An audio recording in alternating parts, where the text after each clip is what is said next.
Hello everyone, welcome to Prince Hasti photography and happy Christmas to all.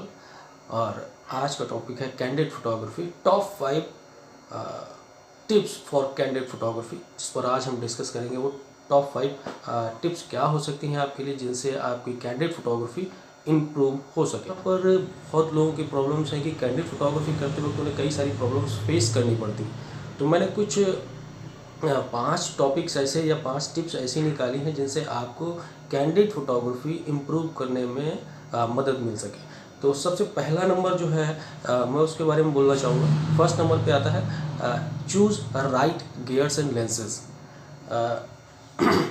अगर choose right camera और lenses की बातें करें तो यहाँ पर बहुत सारी लोगों को कन्फ्यूज़न हो जाती है कि हम एक बॉडी ले लेंगे जिससे हम कैंडिड फोटोग्राफी करेंगे, लेकिन ऐसा नहीं होता है।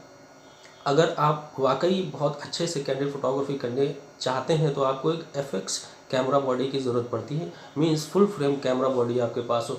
लेकिन बहुत ज़्यादा मिसकंसेप्शन इस चीज़ को लेकर की है कि लेंस जो है वो 70 to 200 होना ज़रूरी है, मैंडेटरी है। लेकिन मैं ऐसा नहीं मानता कि आपके पास लेंसेज जो हैं वो 70-200 होना ज़रूरी है तभी आप कैंडिड फोटोग्राफी कर सकते हैं। कई बार आपको कैंडिड फोटोग्राफी करने के लिए 70-200 की ज़रूरत नहीं होती, हाँ, लेकिन मैं प्रेफर करता हूँ एटलीस्ट आपके पास 2 से 3 लेंसेज की किट होनी चाहिए, जिसमें से मैं 3 लेंस बहुत प्रेफर करता हूँ, 35, 50 और 85 mm लेंस। अब ये डिपेंड आप पे करता है कि आप उसे कहाँ कहाँ पर इस्तेमाल करते हैं और किस तरीके से आपको इस्तेमाल करना है। ज़रूरी नहीं है कि ये सारे लेंसेज जो हैं वो आप 1.4 के लो, 1.8 के भी लेंस लेते हैं तब भी वो बहुत अच्छे रिज़ल्ट आपको क्रिएट करके देते हैं और काफ़ी कुछ आपको शॉट्स लेने में सहायता मिलती है। यहाँ पर 35 एक आइडियल फोकल लेंथ है, फिर 50 mm है, फिर 85 mm। जब ज़रूरत है आपको जूम शॉट की या किसी को क्लोजअप शॉट क्लिक करने की तब आप 85 यूज़ करें।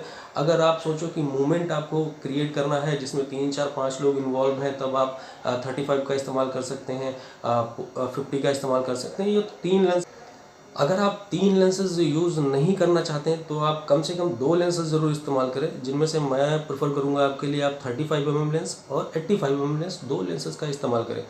यहाँ पर आपको वाइड भी मिल जाता है और जूम भी मिल जाता है। और अगर इन दोनों लेंसेज की कॉस्टिंग करें तो ये 70 to 200 लेंस से काफ़ी ज़्यादा लेस है। तो कम पैसे में आप कैंडिड फोटोग्राफी और अच्छे लेंसेज के साथ भी कर सकते हैं। ज़रूरी नहीं कि आप 70-200 ही खरीदें। अब बात आ जाती है, मेन इंपॉर्टेंट चीज़ होता है क्योंकि वेडिंग एक ऐसा जगह है जहाँ पर लाइट की सिचुएशन बदलती रहती है। और एक जो ट्रेडिशनल फोटोग्राफी कर रहा हो तो वो फ्लैश पे कर रहा होता है, उसके लिए जगह होती है कि यहाँ पर मुझे लाइट कितनी रखनी है या सेटिंग कितनी रखनी है, वो अपना कर सकता है। लेकिन कैंडिड फोटोग्राफी में क्या है, जहाँ जहाँ वो चेंज करता जाता है अपनी लोकेशंस, उसकी लाइट्स चेंज होती जाती हैं। ऐसी सिचुएशंस में तो उसे अपनी सेटिंग्स को बराबर चेंज करना पड़ता है। अब यहाँ पर उसे एक्सपोजर मेंटेन करने में सबसे ज़्यादा प्रॉब्लम आती है। तो एक्सपोजर हम प्रॉपरली किस तरीके से मेंटेन करें। इन केस अगर आप 85 mm 1.8 या 1.4 लेंस इस्तेमाल कर रहे हैं तो आपके पास एक वाइडर अपर्चर की रेंज है। आपने 1.8 या 1.4 या 2.8 अपर्चर आपने फिक्स किया, और जो कैमरा कंपनीज़ कहती हैं अगर आप हैंड हेल्ड शूट कर रहे हैं तो एटलीस्ट आपकी शटर स्पीड 160 के आसपास होनी चाहिए। 160 या 200 ऐसा होनी चाहिए कि हैंड हेल्ड अगर कर रहे हैं तो बहुत शेकी भी हो सकता है, आपका शॉट ब्लर हो सकता है। तो अगर 160 या 200 के बीच में आप शटर स्पीड रखते हैं तो ऐसी सिचुएशन में आपको आईएसओ थोड़ा सा बूस्टअप करना पड़ सकता है। लेकिन हर बार आप किस तरीके से अपनी आईएसओ को चेंज करेंगे, क्योंकि लाइट कहीं पर कुछ और है, कहीं पर कुछ और है। तो मेरी सलाह ये रहती है, जब भी मैं कभी करता हूँ तो मैं प्रेफर करता हूँ कि आईएसओ को मैं ऑटो पे डाल देता हूँ।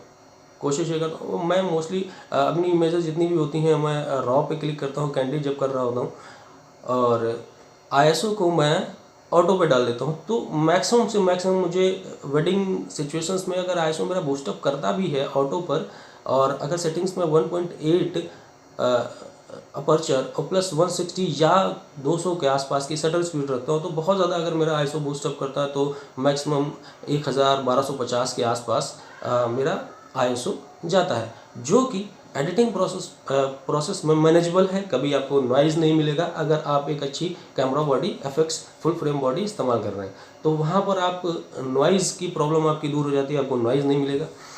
तो ये सेटिंग्स आप अप्लाई करें, कोशिश करें कि आप ISO को ऑटो रखें और क्लिक करें, आपको बेहतर एक्सपोजर मिलता रहेगा, आपको एक्सपोजर को लेकर प्रॉब्लम्स नहीं होगी या बार बार आपको सेटिंग्स चेंज करने की प्रॉब्लम भी नहीं होगी।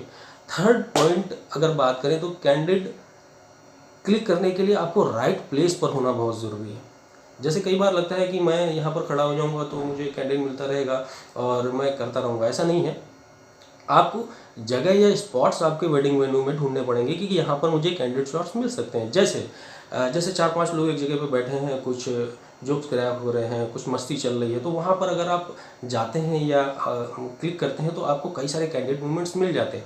जैसे कुछ स्पेसिफिक होते हैं, जैसे जयमाल के टाइम पर आपको बहुत अच्छे शॉट्स मिल जाते हैं, मंडप में बहुत अच्छे शॉट्स मिलेंगे आपको। ओवरऑल गैदरिंग में जब भी 5 से 6 लोग इन्वॉल्व हो रहे हों, एक दूसरे से हंसी मजाक कर रहे हों, वहाँ पर भी बहुत अच्छे कैंडिड शॉट्स मिलते हैं। तो आपको राइट प्लेस पे होना बहुत ज़रूरी है और आपको बहुत चौकन्ना रहना पड़ता है कि कहाँ पर मुझे कैंडिड शॉट्स मिल सकते हैं। तो आप ऐसे प्लेसेस को स्पॉट करते रहें कि अभी मुझे यहाँ पे करना है, क्योंकि यहाँ पर कुछ अच्छे फेसेस हैं और कुछ अच्छी बातें हो रही हैं या जो भी है, हंसी मजाक चल रहा है, तो वहाँ पर आपको कैंडिड शॉट्स मिलेंगे।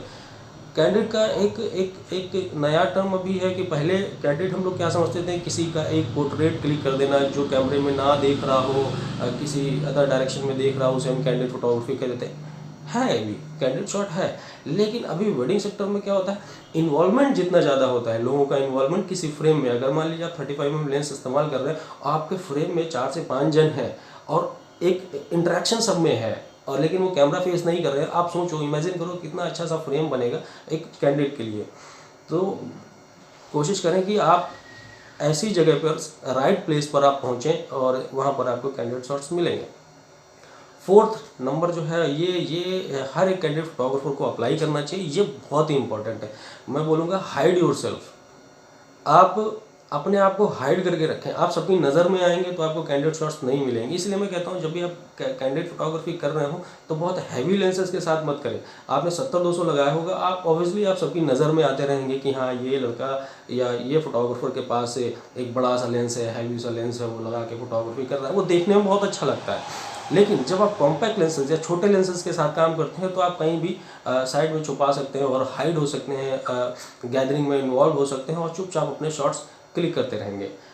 तो ये एक बेनिफिट मिल जाता है आपको छोटे लेंसेज के साथ। दूसरा, जितना आप हाइड रहेंगे, लोगों की नज़र में कम आएंगे, उतने ज़्यादा आप कैंडिड शॉट्स निकाल सकते हैं। तो फोर्थ नंबर पर मैंने डाला है कि हाइड योरसेल्फ। ये बहुत इंपॉर्टेंट है, आप इसे बखूबी अपनाइएगा अपनी फोटोग्राफी में। और लास्ट जो मेरा पॉइंट है वो फिफ्थ नंबर पे जो आता है, यूज़ एक्सटर्नल फ्लैशेस। कभी कभी होता है जब आप शॉट्स क्लिक कर रहे होते हैं, मैं कोशिश करता हूँ कि मुझे जब कैंडिड करना हो तो मुझे कुछ ड्रामेटिक शॉट्स मिले जहाँ पर लाइट बहुत अच्छे से इन्वॉल्व हो रही हो, प्ले विद द लाइट्स। तो इस तरीके की सिचुएशंस में आपको एक्सटर्नल फ्लैश का इस्तेमाल करना चाहिए, या जो कि ऑफ कैमरा फ्लैश बोलते हैं। ऑन कैमरा फ्लैश इस्तेमाल नहीं करनी चाहिए, जो कि आपके कैमरे पे माउंट होती है, उसे ना इस्तेमाल करें, क्योंकि वो करते हैं तो आप कहीं ना कहीं नज़र में आएंगे। अगर ऑफ कैमरा फ्लैश आप इस्तेमाल कर रहे हैं, ट्रिगर लगा हुआ है आपके कैमरे पर और आपने एक लड़के को अपने साथ में ले लिया जो आपको असिस्ट कर रहा हो, उसे आप डायरेक्शन दे सकते हैं कि आप वहाँ पर चले जाओ, मैं ये शॉट बनाऊँगा। तो उस तरीके से क्या होगा, आप एक ड्रामेटिक लाइट क्रिएट कर सकते हैं, जिससे आपकी इमेजेस में लाइट के थ्रू एक कमाल का ड्रामा क्रिएट होगा। तो ये 4-5 पॉइंट्स हैं जो मैंने अभी तक सोच के रखे थे कि मैं आपको, अगर अब इस बारे में मुझे कुछ बोलना पड़ा तो मैं बताऊंगा। तो मैं एक बार रिपीट कर देता हूँ 5 पॉइंट्स को। पहला था right camera and lenses, second था सेटिंग्स जिसमें आपको ISO ऑटो रखना है, और बाकी चीज़ें आप लाइट के सिचुएशंस के अकॉर्डिंग जितना आप रखना चाहते हैं। बहुत ज़्यादा सॉफ्ट अगर आपको बैकग्राउंड चाहिए या सैलो डेप्थ ऑफ फील्ड चाहिए तो 1.4 या 1.8 का इस्तेमाल करें। शटर स्पीड कम से कम 200 रखें, उससे नीचे मत जाए वरना आपका शॉट ब्लर हो सकता है। थर्ड पॉइंट है राइट प्लेस पर आपका होना बहुत ज़रूरी है जहाँ पर आपको कैंडिड मूवमेंट्स मिल सकें। अपने आप को छुपा के रखना है, चौथा पॉइंट है आप हाइड रहकर काम करें, और पाँचवा पॉइंट है एक्सटर्नल फ्लैशेस का। अगर ये 5 चीज़ें आप अपनी फ़ोटोग्राफी में इन्वॉल्व करते हैं, आई थिंक आपकी कैंडिड फोटोग्राफी बहुत ज़्यादा इंप्रूव होने वाली है। तो अगर आप ये अप्लाई करें और आपको इससे कुछ अच्छा रिजल्ट मिले तो प्लीज़ मुझे कमेंट बॉक्स में ज़रूर बताइएगा, और मिलते रहेंगे ऐसी नई नई जानकारियों के साथ। तब तक के लिए आप सभी का बहुत बहुत धन्यवाद। अगर आप मेरे चैनल पर नए हैं तो प्लीज़ चैनल को सब्सक्राइब ज़रूर करिएगा, बेल आइकन प्रेस करिए जिससे आपको समय पर नोटिफिकेशंस मिलती रहे। Thank you, bye bye.